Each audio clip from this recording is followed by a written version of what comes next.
Welcome to the Polgar Chess University.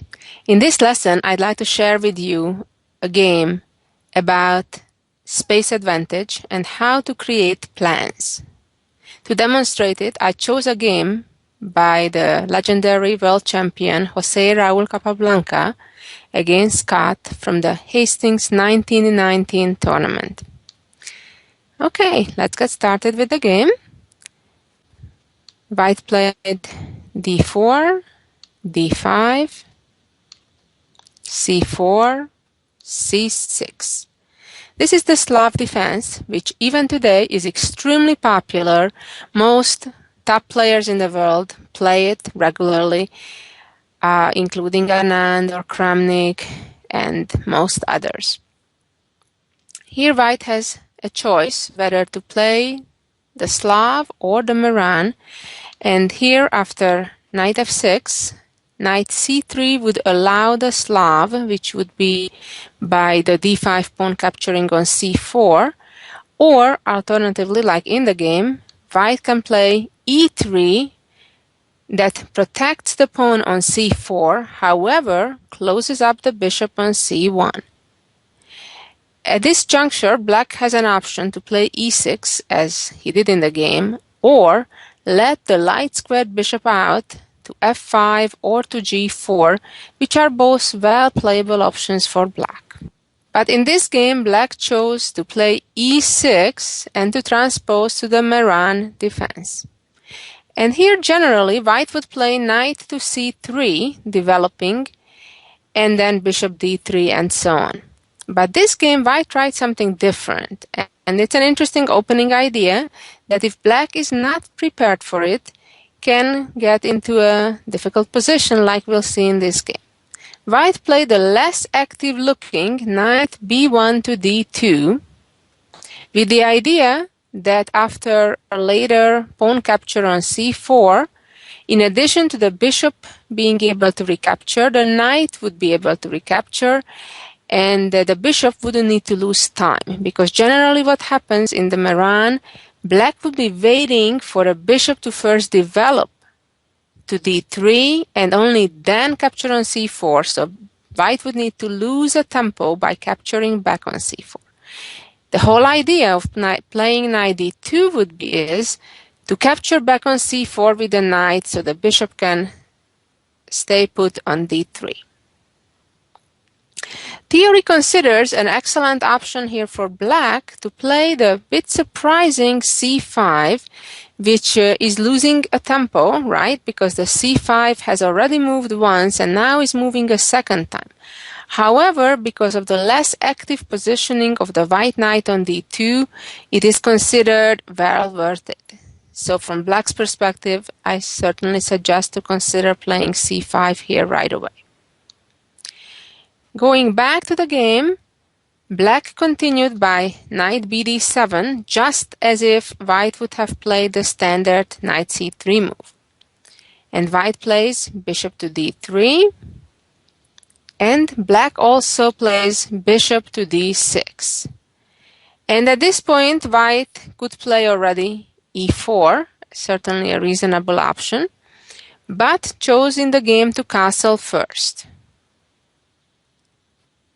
Both sides have castled, and now finally White indeed did play e4. In numerous games in this position, Black has tried to play e5, but I think White is slightly better in those positions. In the game we're examining, Black captured on e4 and White recaptured with a knight, attacking Black's bishop on d6 now, and Black captures on e4, trading knights, and White recaptured on e4. This is a critical position where Black has to be careful what he does. For example, if Black is trying to solve the problem of the bishop on c8, which right now is in a very passive position, hard to move, hard to develop it. The b7 pawn cannot move because needs to guard the pawn on c6. On the other hand, if Black would play e5, trying to rescue the bishop on the other diagonal, White could win a pawn immediately by take, take, take, bishop takes, and now, because the bishop on e5 is on an unprotected square, bishop h7 check, followed by king takes, queen h5 check, king g8, and queen e5 with an extra pawn for white. Of course, due to the opposite color bishops, it's not such a clear-cut win, but nevertheless, a pawn is a pawn. It's an advantage for white. Let's go back. And in this position, perhaps the best move for black is to play h6. And it looks a little bit like a waste of a move, but actually it's a very important move. On one hand, now black can try to play e5 because the previous little combination that we played out no longer will be around. Also, it prevents the white bishop or knight appearing on g5, which, as we shall see, can be very unpleasant. Before we follow up with the main game that we're examining in this lesson, I'd like to show you another game where black played c5. After c5, white can willingly retreat the bishop to c2 with the idea to then play queen d3. And this is an idea we'll see over and over in this lesson. Black played queen c7 and queen d3. Well, what is white trying to do? Obviously to checkmate. Black could push up the g-pawn or the f-pawn, but in either case, the black's king's position gets weakened. On the other hand, if the knight would go to f6, to avoid any weakening of the squares in front of the king, then the bishop would move to g5 with the idea to capture the knight and then to checkmate on h7. Let's go back to the game. And in this position, black continued by playing knight to f6, attacking white's bishop on e4. Now the question is, where should that bishop retreat? Should it return to d3, to c2? Obviously b1 is out of question while the rook is still in the corner. And another move that could be considered is to play bishop to g5, pinning the knight. However, I would not recommend that because black immediately would attack the bishop, and then if white would try to maintain the pin, black could play g5, even though it is weakening obviously the king's position, but it will end up winning a piece. On the other hand, if white instead trades the bishop for the knight after the bishop gets attacked, that would be certainly an achievement for black, having still both bishops on the board, while white would only have the light squared bishop for the rest of the battle. Okay, let's go back again and see what happened in the actual game. White retreated the bishop to c2 again, which is superior to retreating to d3 because white wants to keep the d3 square cleared for the queen. And now let's see another alternative that Capablanca had to face almost 10 years prior to the main game that we're seeing.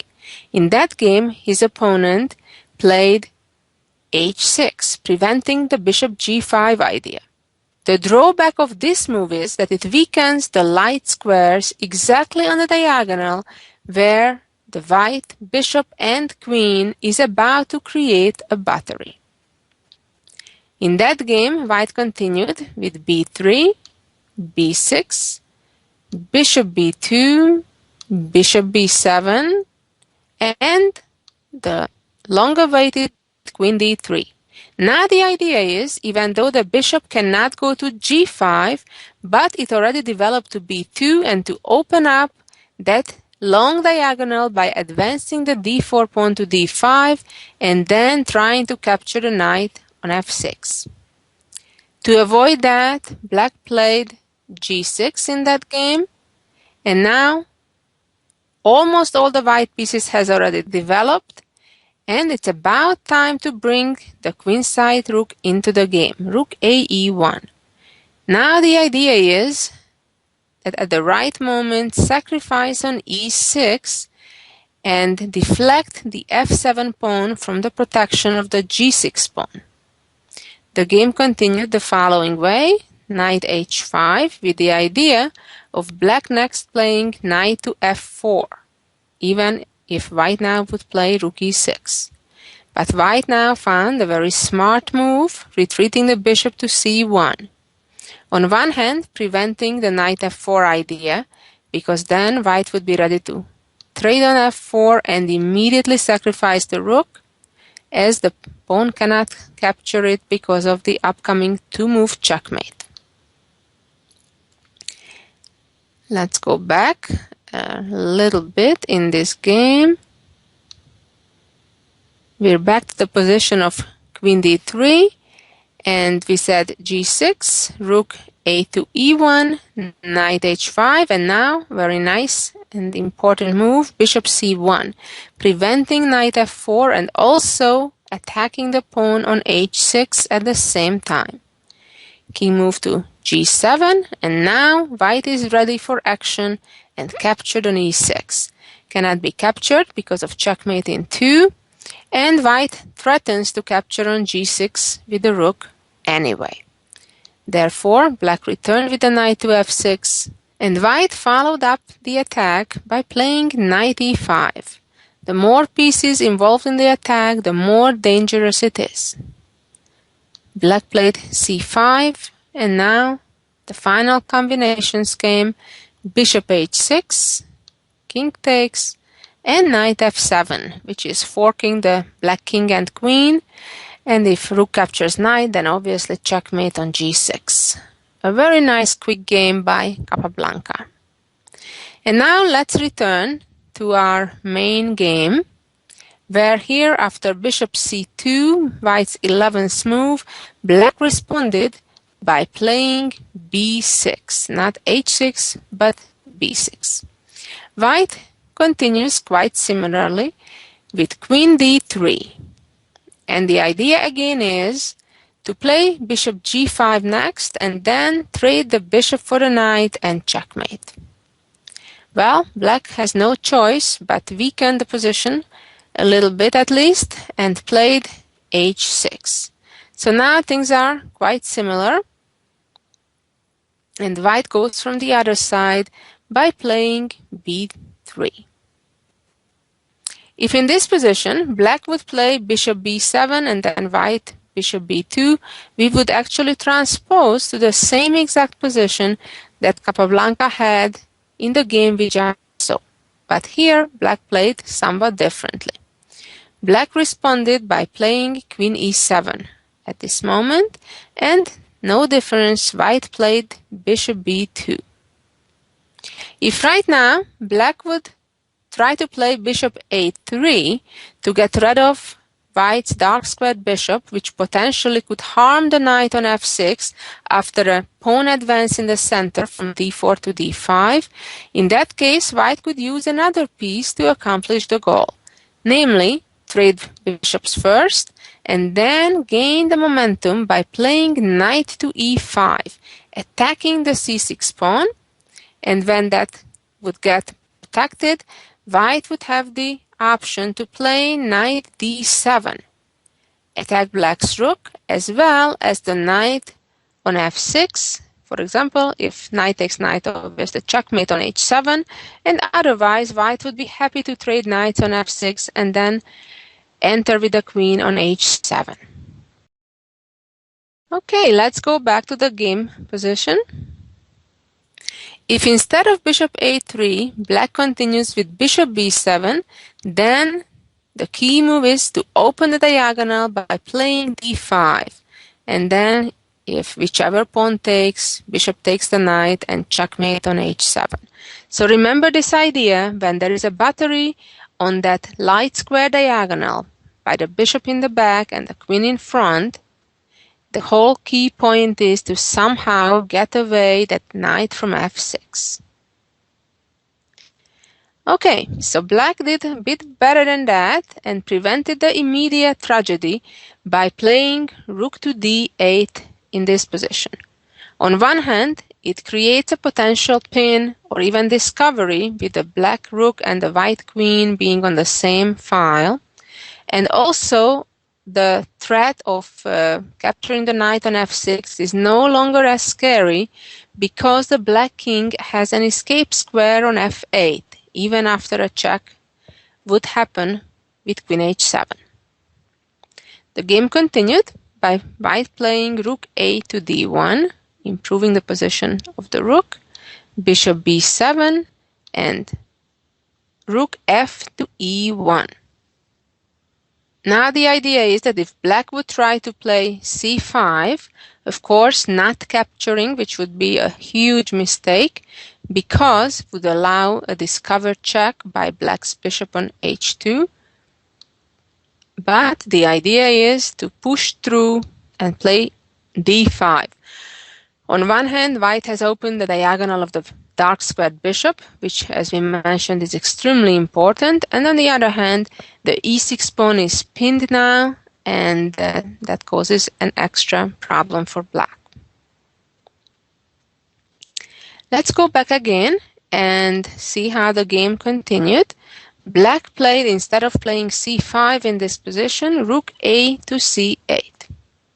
And now this is the key moment in the game where white needs to come up with a new game plan.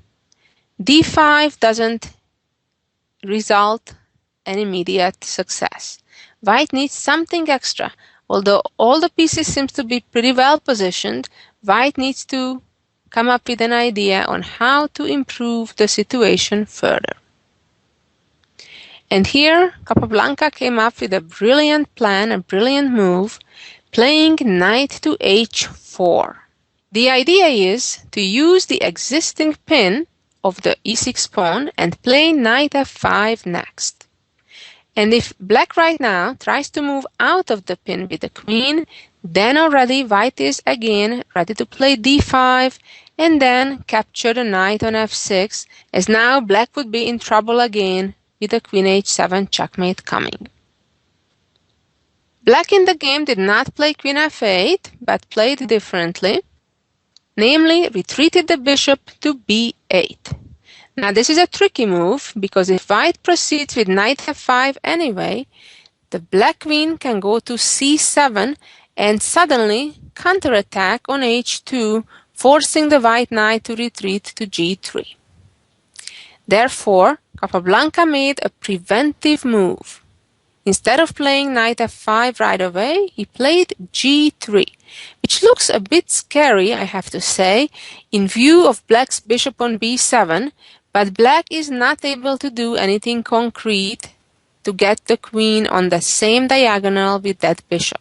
For example, if black would respond with c5, white would answer with d5, with an excellent position for white. Again, the dark squared bishop would open up and threaten to capture black's knight. Let's go back again and see how the actual game continued. Black started running with the king immediately, king f8, and white played queen f3. Now black has all kind of troubles, have hard time finding even a move.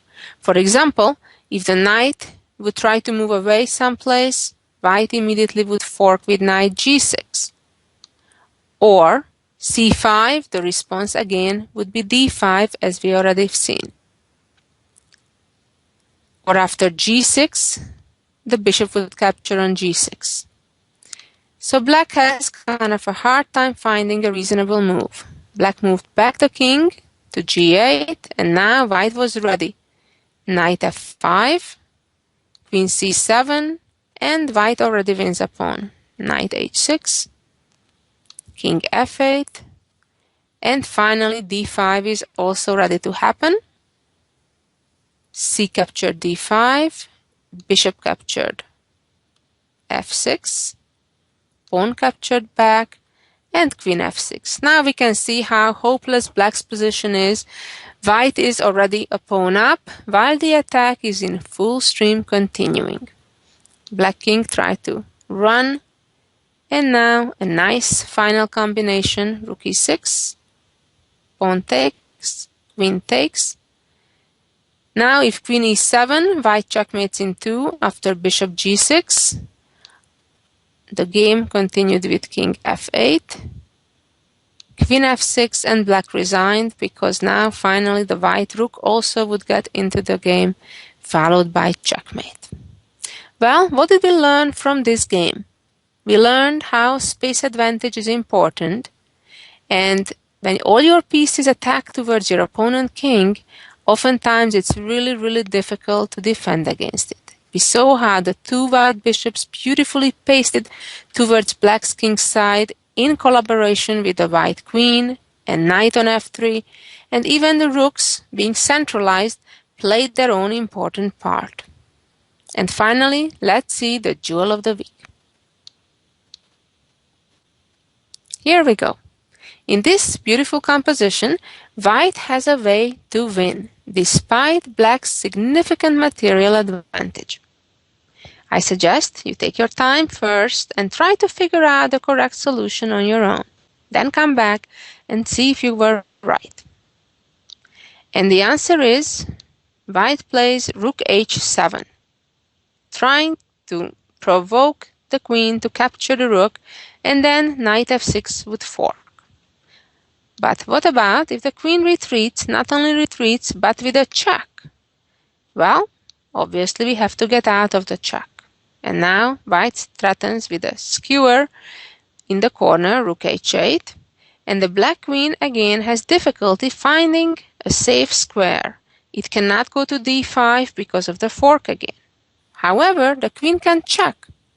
What's wrong with that? Well, nothing so far. But the king moves out again to b2, maintaining the skewer threat of rook h8.